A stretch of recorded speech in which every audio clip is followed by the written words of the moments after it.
Hey guys, hope you're doing well here. Gonna do a little brief overview of the difference between active and passive investing, and then we'll talk about asset allocation and what might be right for you a little bit.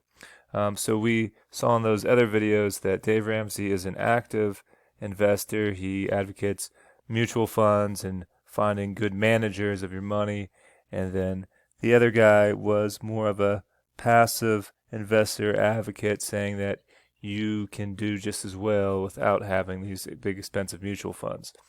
And I actually tend to believe the other guy a little more, even though if you want to, go with Dave Ramsey's approach, just find a good mutual fund advisor, and you will not be very much far off the returns of an passive investor.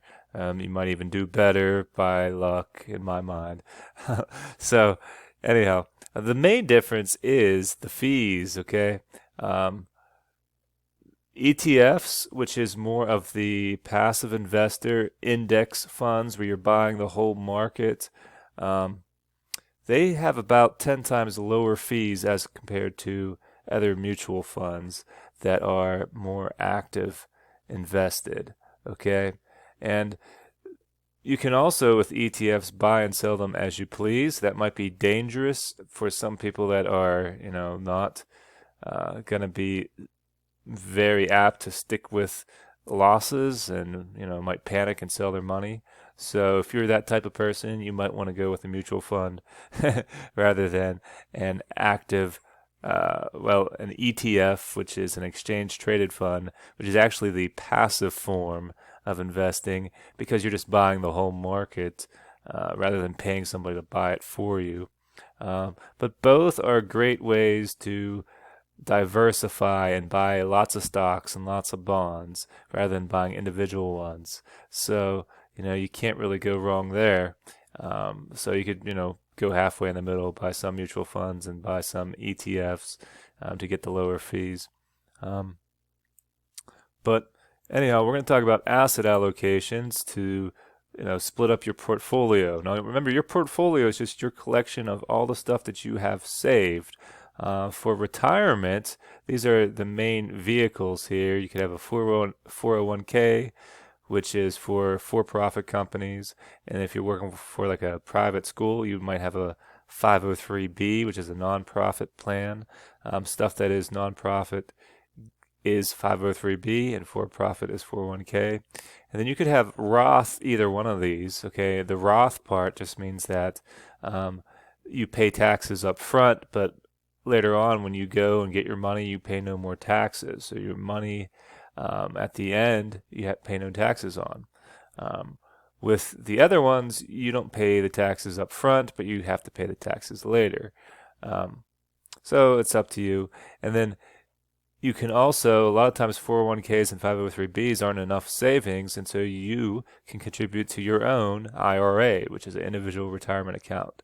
And you could have a Roth IRA too, which is the taxes you pay up front, but not later. So I prefer the Roth because, I don't want to pay the taxes when I get old. I just want to have the money that I think I have then.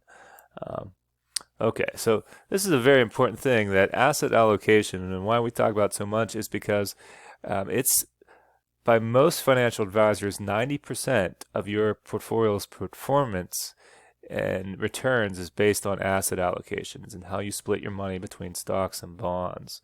Okay, so here is a breakdown between conservatives might be almost all bonds here, okay, and aggressives would be almost all stocks, and you could be anywhere in the middle.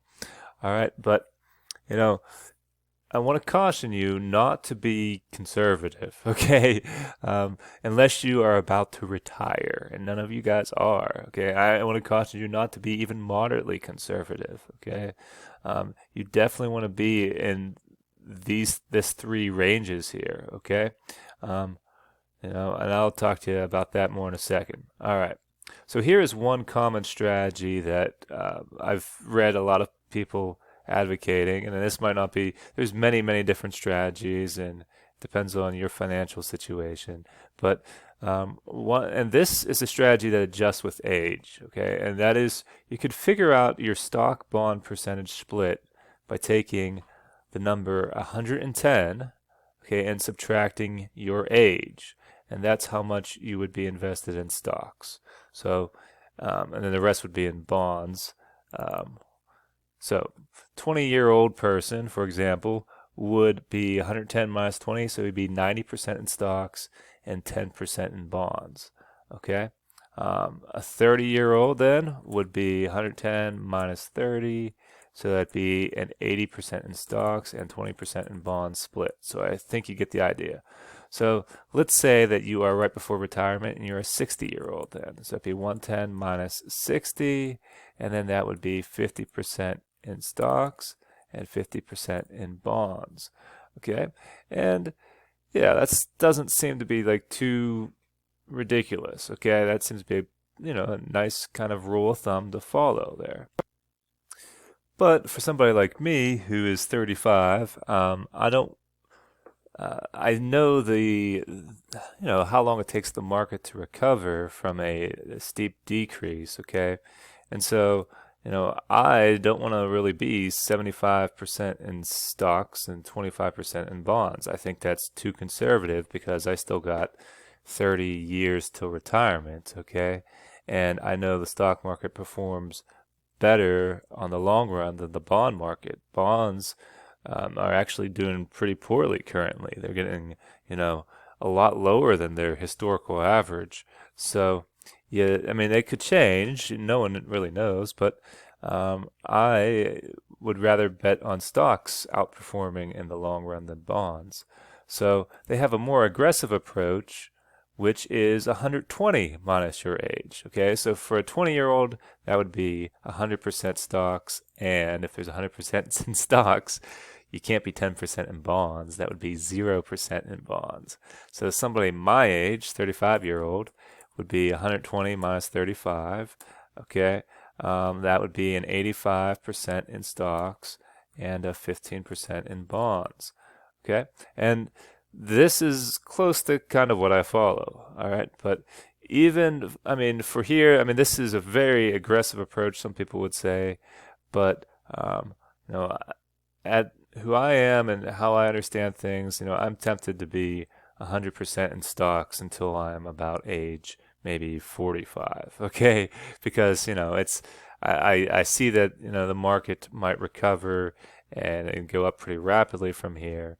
But right now I'm actually about 80%, 20%.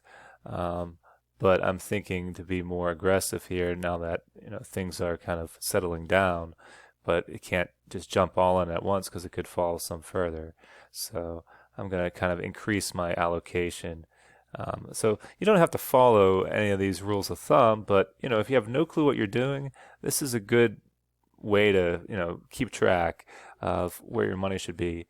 The only thing with this one is that when I'm 60 years old, I might want to be a little bit more conservative than 120 minus 60, which is 60% in stocks, which is a little bit too much in my mind. So, I'm getting close to retirement. I want to be more conservative. But when I'm younger and I have lots of time, I want to be more aggressive.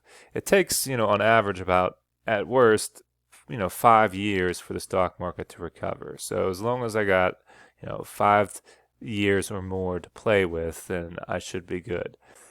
This next slide here kind of shows you something called the efficient frontier, which shows you the more risk that you're willing to take, the more expected return that you will get over a long period of time.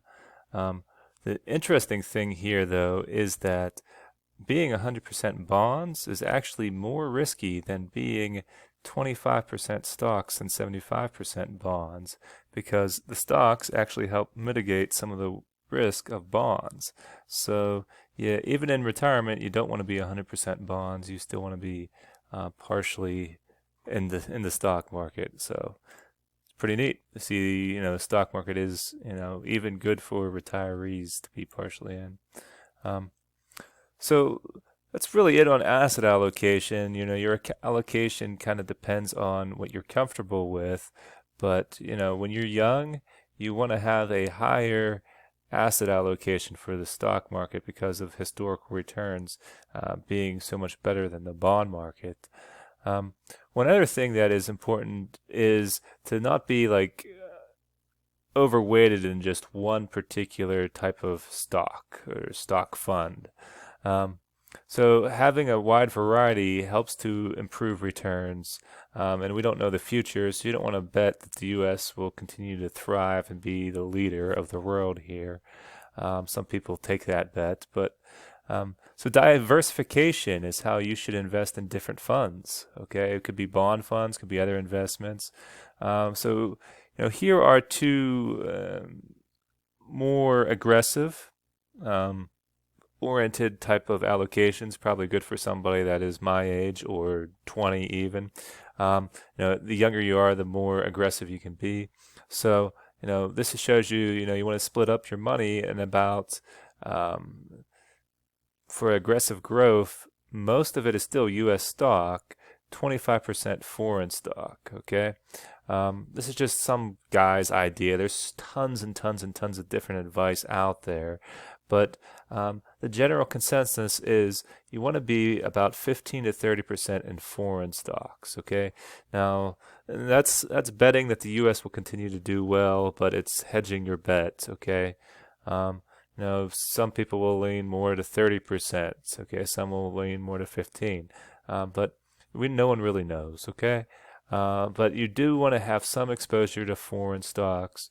And another big question is, do I want to have exposure to countries that are developing, like maybe China? If you have exposure to foreign stocks, you aren't guaranteed to have exposure to all the countries. So you could have some exposure to what they call emerging markets. And then, that might be in there 5% of your stock portfolio. And then they have smaller companies. A lot of times the smaller companies are so small that if you buy weight it by average, you don't have hardly any small companies in value. So some people buy like 5% in smaller companies. And then some people purchase some real estate traded funds, or called REITs. And you don't want to be too much of that, but the good safe value is 5 to 10%. And other people invest in precious metals. But once again, all these little subcategories, for diversification's sake, you don't want to be more than 5 to 10% of, because, any one of them could do pretty bad and it would hurt your long-term performance. So you kind of want to slice and dice, so to speak. With bonds, on the other hand, I generally stick with being in, less growth oriented, more conserve my money. And so for bonds, I stick with U.S. government bonds for my bond portion of my portfolio. And then they used to advocate long-term bonds, but now they're advocating more intermediate term for inflation rate protection.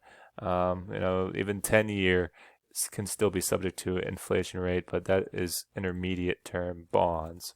Okay. And so that's how you would allocate a good stock portfolio, diversifying it and everything. And yeah, this is basically what I do here with mine, and I think this is pretty good sound advice for anybody would say. Um, okay, and so yeah, that's about all I got here. I do wanted to show you one other thing, and that is you could actually, pretty much achieve this with buying one ETF called the Total World Stock ETF. And that has roughly, here's the breakdown of it, about 60% in North America, so that might include Canada a little bit, has 10% emerging markets, and it has a good 40, so that's like 40% international. So that's a little bit too heavy international for me in particular, but, maybe you think international is going to be okay. So, you might want to go with something like that just to keep things simple here. And you can see the number one companies: Microsoft, Apple, Alphabet, which is Google, Amazon. But what's missing from this portfolio is bonds. So you might want to pick up some bond fund too, to add to this, so you get some bond percentage exposure. All right. Well, that's it, guys. Hope you guys have a great Easter and take care now. Bye bye.